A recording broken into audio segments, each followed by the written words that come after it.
என்னதான் நமக்கு உடம்பு சரியில்லைனாலும், நமக்கு ஏதாவது சாப்பிட தோணுச்சுன்னா, நம்மளே செஞ்சு சாப்பிட்றது வந்து தனி ஃபீலுங்க.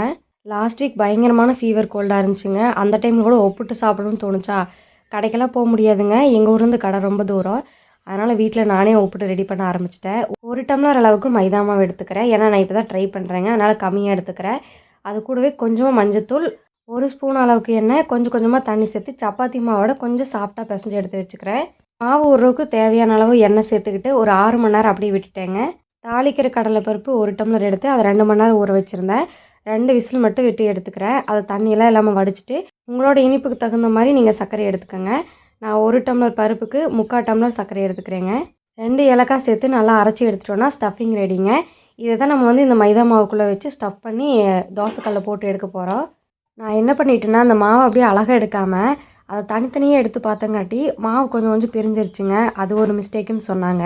4 ஒப்புட்டு வந்துச்சுங்க. 1 மட்டும் கொஞ்சம் கரிஞ்சிருச்சு. ஃபஸ்ட்டு ஒன்று வந்து கொஞ்சம் ஷேப் இல்லை. கொஞ்சம் ஸ்டஃபிங் மிச்சமாயிருச்சுங்க. இன்னும் கொஞ்சம் பயிற்சி வேண்டும்.